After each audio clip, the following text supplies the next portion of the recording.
स्वागत है आप सभी को अपने चैनल मैथ कैलकुलस पॉइंट में। आज की इस वीडियो में कक्षा 10 की प्रश्नावली 1.4 के दूसरे नंबर क्वेश्चन को देखेंगे। दूसरे नंबर क्वेश्चन में दिया है, ऊपर दिए गए प्रश्न में उन परिमेय संख्याओं के दशमलव प्रसारों को लिखिए जो शांत है। तो इससे पहले हम प्रश्नावली 1.4 के पहले नंबर क्वेश्चन को सॉल्व किए थे, तो उसमें से जिसका दशमलव प्रसार शांत आया था उसको हम लिख लिए हैं। तो अब इसमें 13/3125 का दशमलव प्रसार शांत आया था, तो इसमें सभी संख्याओं को हम लिख लिए हैं जिसका जिसका दशमलव प्रसार शांत था। अब इस सभी संख्याओं के दशमलव प्रसार को लिखना है। तो अब दशमलव प्रसार को लिखने के लिए देखिए कैसे लिखते हैं। दूसरा के पहले नंबर क्वेश्चन को देखते हैं। पहला नंबर में है 13/3125, 13/3125। तो इसमें 3125 का सबसे पहले गुणनखंड करेंगे। तो आप पहले नंबर क्वेश्चन में देखे थे कि 3125 का गुणनखंड किए थे तो 5 की पावर 5 आया था। तो अब लिख देंगे 13 यहाँ पर लिखेंगे हल 13/3125 का गुणनखंड आया था 5 की पावर 5। अब देखिए यदि कोई संख्या हम यहाँ पे 3 लेते हैं और 3 को यदि 10 से भाग देंगे तो बिल्कुल आसान होता है। जितना जीरो रहता है उतने अंक के बाद दशमलव दे दीजिए। तो एक जीरो है तो एक अंक के बाद दशमलव दे देंगे तो हो जाएगा 0.3। तो इसलिए इसमें तो 5 है तो इसको भी 10 बनाएंगे। 10 बनाने के लिए इसको 2 से गुना करेंगे तो हो गया यह 10 हो गया। अब देखिए इसके पावर में 5 है तो इसके पावर में भी 5 को लिख देंगे। अब जितना से गुना हर को करेंगे उतना ही से अंश को करेंगे। अंश को भी 2 की पावर 5 से गुना किए, यानी कि इस दोनों संख्या एक दूसरे से कट जाएगा और फिर 13/5 की पावर 5 ही बचेगा। इसलिए जितना हर में गुना करते उतना ही अंश में भी करते हैं। तो अब देखिए इसमें 13 गुने 2 के पावर 5 का मान हो जाएगा 32 बट्टे हो जाएगा 5 को 2 से गुना करेंगे तो हो जाएगा 10 के पावर 5। तो अब देखिए 13 को 32 से गुना करेंगे तो हो जाएगा 416। 13 को जब 32 से गुना करेंगे तो हो जाएगा 416। अब देखिए 10 के ऊपर पावर 5 लगा हुआ है तो इसलिए 1 पर 5 जीरो हो जाएगा। 1 पर 5 जीरो हो जाएगा। अब 416 को 1 लाख से भाग देना है तो यहाँ देखिए भाग देने के लिए जितना जीरो रहता है उतने अंक के बाद दशमलव दे देते हैं। तो इसमें भी 5 जीरो है तो 5 अंक के बाद दशमलव देंगे। तो 6 1 4 इसमें 3 ही अंक हो रहा है तो इस 5 अंक पुराने के लिए 2 जीरो दे देंगे और फिर दशमलव दे देंगे। तो इसलिए इसका दशमलव प्रसार हो जाएगा 0.00416। यही हो जाएगा इसका आंसर। दूसरा नंबर क्वेश्चन भी था, उसका दशमलव प्रसार शांत आया था, तब इसका भी दशमलव प्रसार लिखेंगे। तो दशमलव प्रसार लिखने के लिए फिर 8 का अभाज्य गुणनखंड करेंगे। तो 8 का अभाज्य गुणनखंड करेंगे तो हो जाएगा 2 की पावर 3। तो इसमें भी अब लिखेंगे हल 17 बट्टे हो जाएगा 2 के पावर 3। तो इसमें भी हर में 10 पूरा करना है तो 2 को कितना से गुना करेंगे तो 10 हो जाएगा। तो 2 को 5 से गुना करेंगे तो 10 हो जाएगा। तो 2 को 5 से गुना करेंगे तो 10 हो गया। अब इसका पावर 3 है तो इसका भी पावर 3 लिखेंगे। अब देखिए अंश को जितना से गुना करते उतना ही को हर से भी गुना करते हैं, तो इसलिए अब हर में भी 5 के पावर 3 से गुना करेंगे।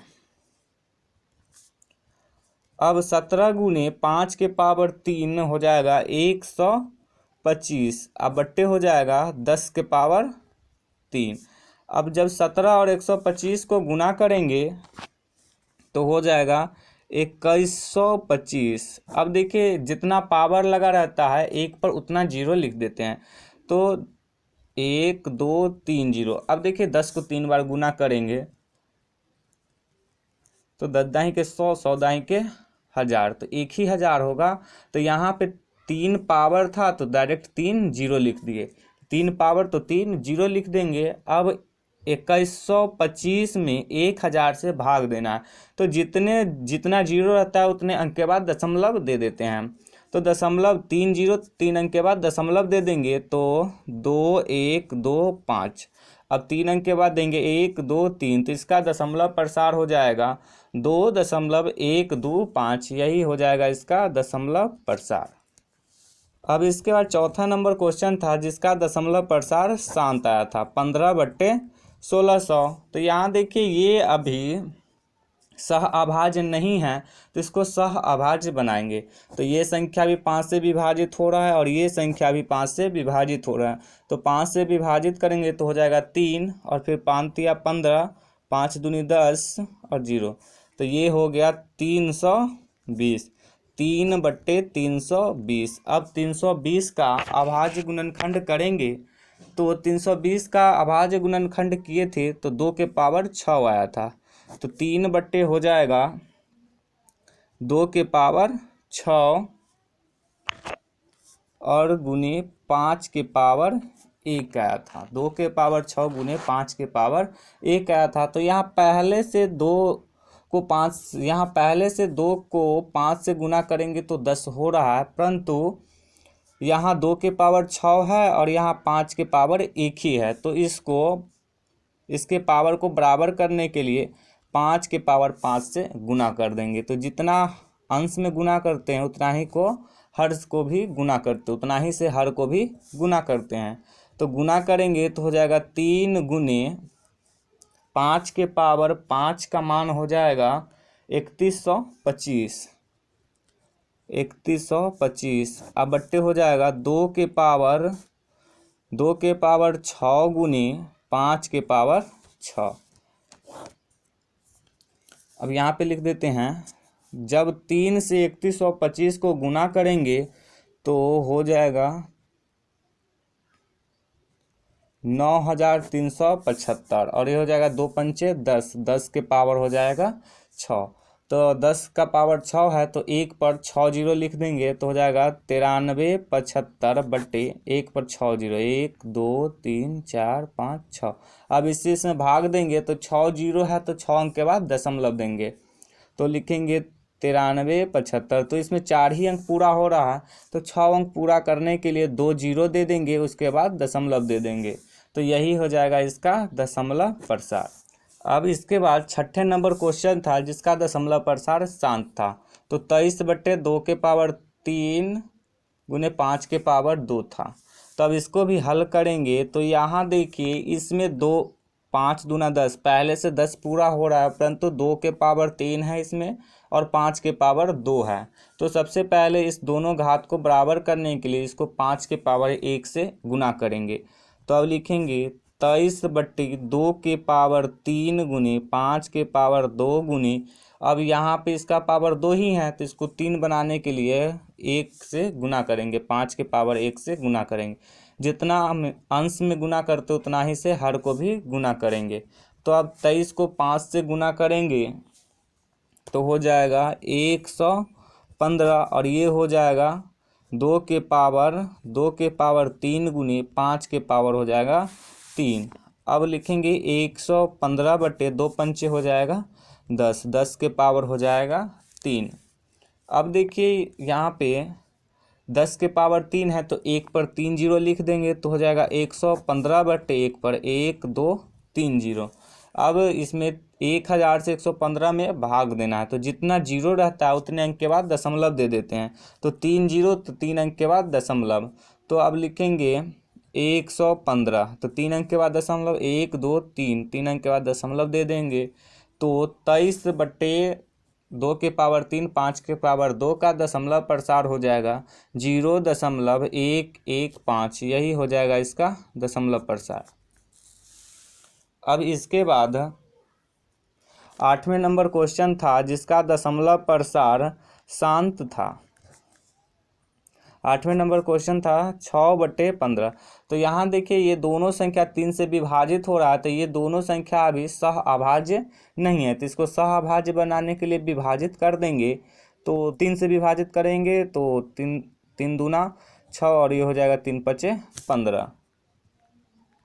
तो ये हो गया 2/5। अब देखिए इसको भी 5 पहले से है तो इसमें 5 का घात 1 है अब इसमें भी 10 बनाने के लिए इसको 2 से गुना करेंगे तो हो जाएगा 5 दूना 10। अब फिर जितना को अंश से गुना करते उतना ही से हर में भी गुना करते, तो हो जाएगा 2 को 2 से गुना करेंगे तो हो जाएगा 4, और 5 को 2 से गुना करेंगे तो हो जाएगा 10।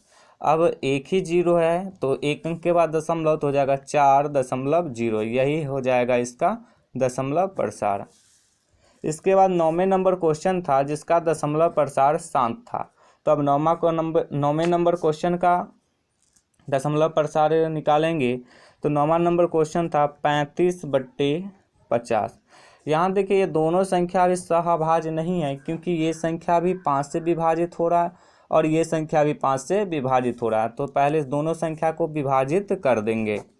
तो विभाजित करेंगे तो 5 सत्ते 35 और 5 दही के 50, तो हो जाएगा ये 7/10। यहाँ देखिए पहले से ये 10 पूरा है, तो इसमें एक जीरो है तो एक अंक के बाद दशमलव देंगे तो हो जाएगा 7.0, तो 0.7 हो जाएगा इसका दशमलव प्रसार, यही हो जाएगा आंसर। अब इसके बाद तीसरे नंबर क्वेश्चन देखेंगे।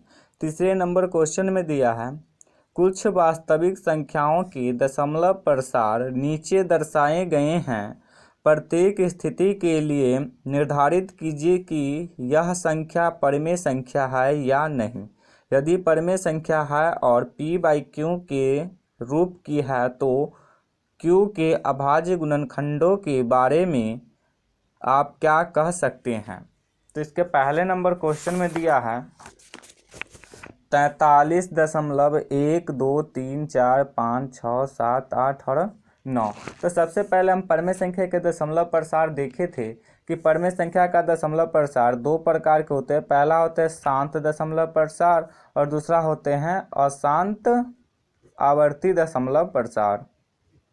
अशांत आवर्ती दशमलव प्रसार। शांत दशमलव प्रसार क्या होता है कि दशमलव के कुछ अंकों के बाद अंकों का प्रसार रुक जाता है, तो उसको शांत दशमलव प्रसार कहते हैं। जैसे कि एग्जाम्पल लेके समझे थे पहले नंबर क्वेश्चन में 0.25। और अशांत आवर्ती दशमलव प्रसार होता है कि कुछ अंक दशमलव के कुछ अंकों के बाद अंकों का पुनरावृत्ति होने लगता है, तो अशांत दशमलव प्रसार होता है।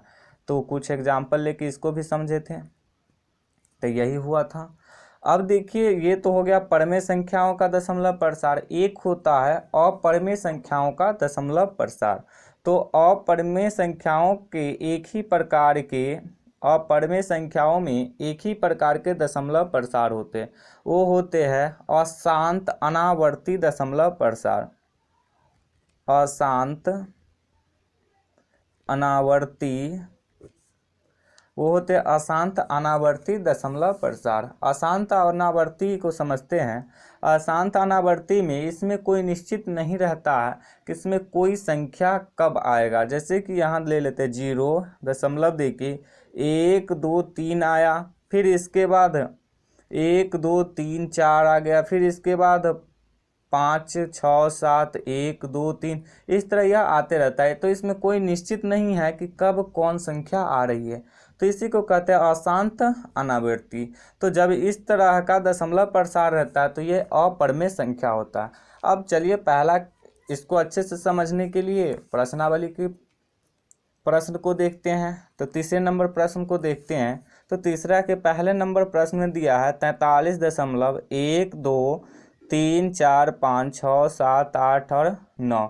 तो यहाँ देखिए 9 तक जाते जाते इसका दशमलव प्रसार अंकों का प्रसार समाप्त हो गया, तो इसलिए ये तो परिमेय संख्या होगा। तो अब लिख देंगे हल में परिमेय संख्या है। परिमेय संख्या है। परिमेय संख्या है।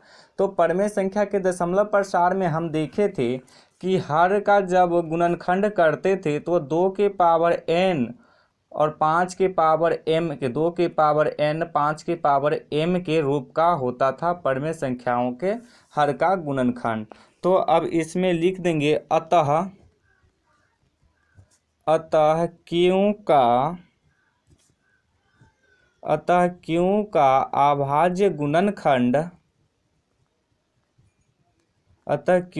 अभाज्य गुणनखंड 2 के पावर n गुनी 5 के पावर m के रूप का होगा, के रूप का होगा। अब इसके बाद तीसरा के दूसरे नंबर क्वेश्चन देखते हैं। तीसरा के दूसरे नंबर क्वेश्चन में दिया है 0.120120 तो यहाँ देखिए इसी तरह से चलते जा रहे हैं। तो यहाँ देखिए इसमें कोई फिक्स नहीं है कि यही एक के बाद दो ही आ रहा है, दो के बाद तीन जीरो ही आ रहा है। तो ये दशमलव प्रसार जो हो जाएगा ये होगा अशांत अनावर्ती। तो अशांत अनावर्ती किसका दशमलव प्रसार होता है? अपरिमेय संख्याओं का। तो यहाँ लिख देंगे हल, लिख देंगे अपरिमेय संख्या है, अपरिमेय संख्या है, लिख देंगे इसमें अपरिमेय संख्या है। तो अब इसका तीसरे के तीसरे नंबर क्वेश्चन देखेंगे। तीसरे के तीसरे नंबर क्वेश्चन में दिया है 43.123456789 9 के ऊपर बार लगा हुआ है। तो यहाँ देखिए बार का अर्थ हो रहा है ये संख्याओं की पुनरावृत्ति हो रही है। तो हम क्या देखे थे कि परिमेय संख्याओं के दशमलव प्रसार दो प्रकार के होते हैं, एक शांत होता है और एक अशांत आवर्ती होता है। अशांत आवर्ती में संख्याओं का पुनरावृत्ति होने लगता है, तो इसमें भी संख्याओं का पुनरावृत्ति हो रहा है, इसलिए यह परिमेय संख्या होगा। तो अब हल में लिख देंगे कि परिमेय संख्या है, परिमेय संख्या है। तो परिमेय संख्याओं के हर का अभाज्य गुणनखंड 2 की पावर n 5 की पावर m के रूप का होता था। तो इसमें भी अब लिख देंगे अतः क्यों का अभाज्य गुणनखंड 2 की पावर n गुने 5 की पावर m के रूप का होगा।